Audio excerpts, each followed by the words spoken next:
Hello, good morning students. आज हम class 11 में जो हमारा टॉपिक चल रहा है यानी जो चैप्टर चल रहा है साइनोबैक्टीरिया, इसमें इम्पॉर्टेंस टॉपिक है।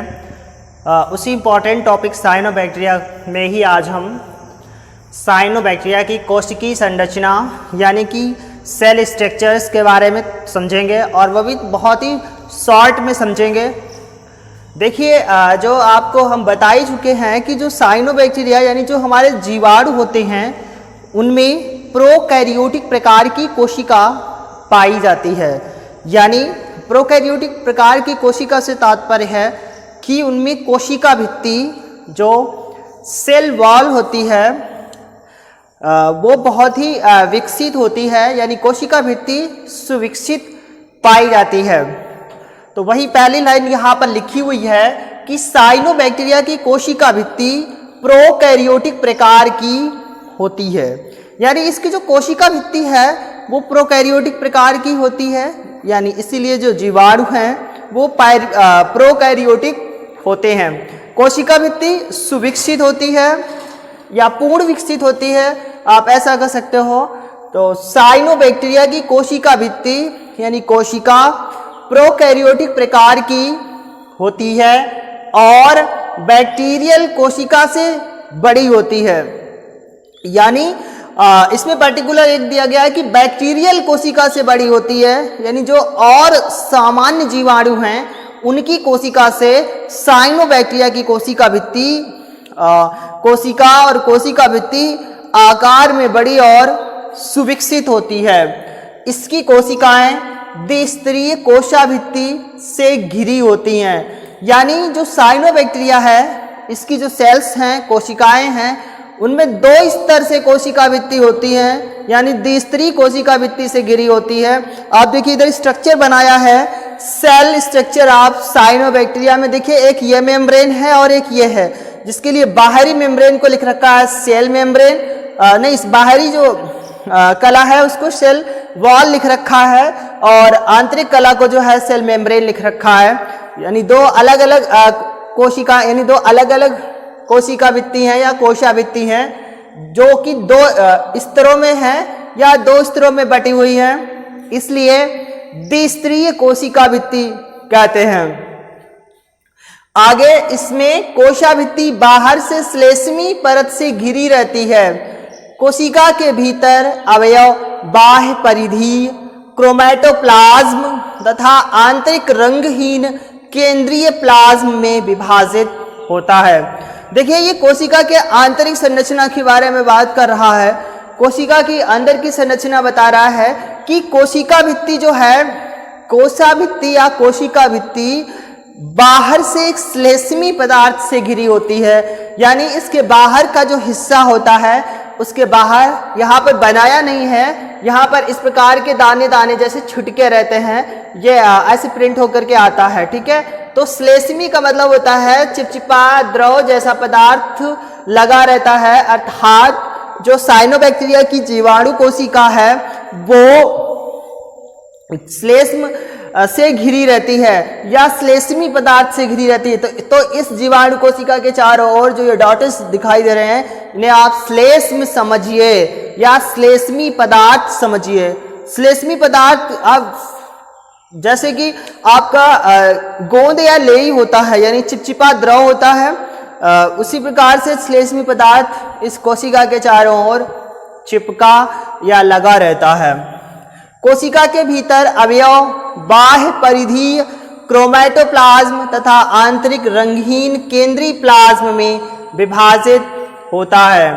तो ये क्रोमैटोप्लाज्म जो एक नया शब्द आया है, जहां पर आपको बताया कई बार बताते आए हैं कि कोशिका जो साइनोबैक्टीरिया होते हैं वो हरे पादपों की तरह प्रकाश संश्लेषी और स्वपोषी होते हैं। यानी कि साइनोबैक्टीरिया जिस प्रकार से हरे पादप अपना भोजन स्वयं बना लेते हैं सूर्य के प्रकाश की उपस्थिति में, उसी प्रकार से साइनोबैक्टीरिया भी सूर्य के प्रकाश की उपस्थिति में अपना भोजन स्वयं बना लेते हैं। इसीलिए साइनोबैक्टीरिया भी स्वपोषी कहलाते हैं।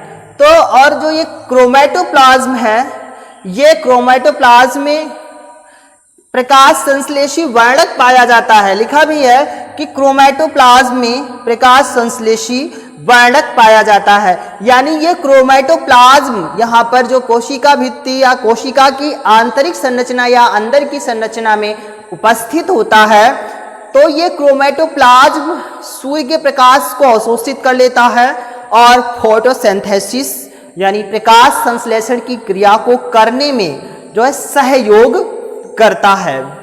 तो इसके अंदर के जो है अवयव दो भाग में डिवाइड होते हैं। बाह्य भाग बाह्य परिधि क्रोमेटोप्लाज्म तथा आंतरिक रंगहीन केंद्रीय प्लाज्म में विभाजित होता है। ठीक है, प्लाज्म जो इसके अंदर लवक उपस्थित होते हैं और जो अंदर की ओर केंद्र में उपस्थित होते हैं उन्हें, अब देखिए ये बहुत ही बड़ी संरचना, ये लिखा हुआ है थैलकॉइड।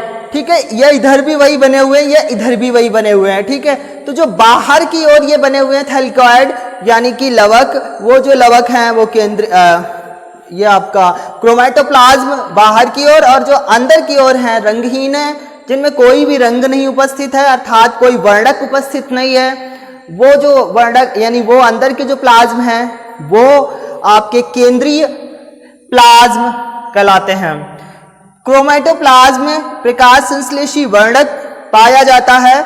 आपको पता ही है कि साइनोबैक्टीरिया हरे पादपों की तरह कार्य करते हैं, प्रकाश संश्लेषी होते हैं, अपना भोजन स्वयं बनाते हैं, इसलिए स्वपोषी कहलाते हैं। तो स्वपोषी के लिए इसके अंदर क्रोमेटोप्लाज्म होता है और जो कि प्रकाश संश्लेषी वर्णक है, यानी ऐसा वर्णक है, ऐसा प्लाज्म है, लवक है जो सूर्य के प्रकाश को अवशोषित कर लेता है।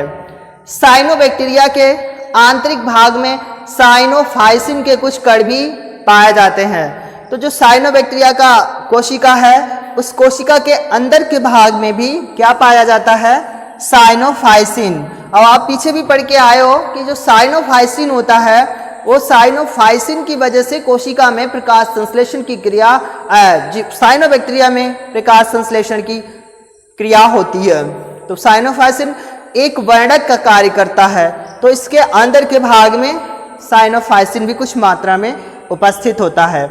आइए अब देखते हैं, इस संरचना में कुछ खास नहीं है, बहुत ही नॉर्मल संरचना बनाई गई है। सेल स्ट्रक्चर ऑफ साइनोबैक्टीरिया यानी साइनोबैक्टीरिया की कोशिकीय संरचना, जिसमें गैस वैक्यूल, वैक्यूल से हिंदी में कहते हैं रिक्तिका। ठीक है, तो हर जो है किसी भी कोशिकीय संरचना के अंदर कुछ खाली खाली स्थान छूटा रहता है, और उस खाली खाली से स्थान में जो है उस कोशिका के अंदर जो उत्सर्जित होने वाली गैसें हैं, वो गैसें उस स्थान में इकट्ठा होती हैं यानी संचित होती हैं। तो उसी प्रकार से साइनोबैक्टीरिया में भी गैस वैक्यूल यानी कि जो है गैसेस इकट्ठा होने के लिए एक रिक्तिका जैसी संरचनाएं निर्मित होती हैं। तो ये ऊपर जो ये बॉक्स जैसे बनाई दिखाई दे रहे हैं, ये गैस वैक्यूल हैं, यानी इस कोशिका के अंदर जो उत्सर्जित होने वाली गैसें हैं, उन गैसों को ये वैक्यूल जो है इस इकट्ठा करते हैं।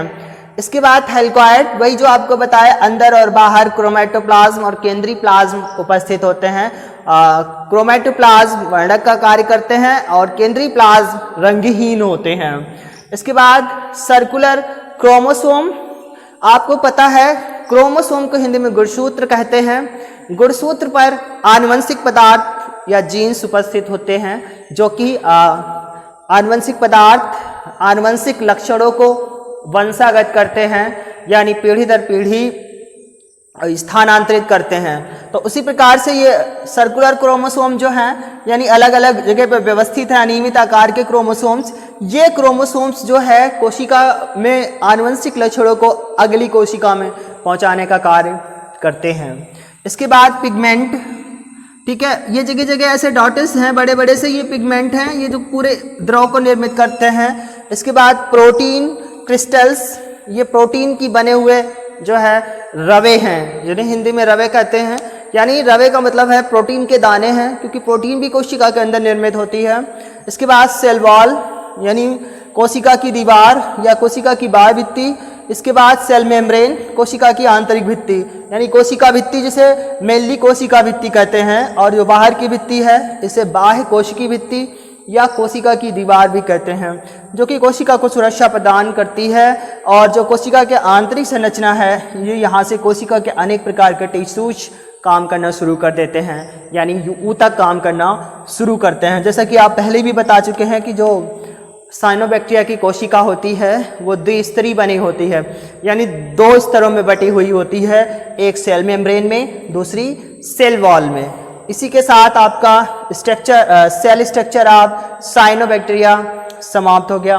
और बहुत ही कम लाइनें लिखी हुई हैं, फिर भी आप समझने का प्रयास करोगे, आसानी से समझ जाओगे, और आई होप समझ भी गए होंगे। कुछ खास नहीं है, 1-2 लाइनें याद रखनी है, बाकी जो है इसका इम्पॉर्टेंट स्ट्रक्चर है जो कि हमें अच्छे से समझना है।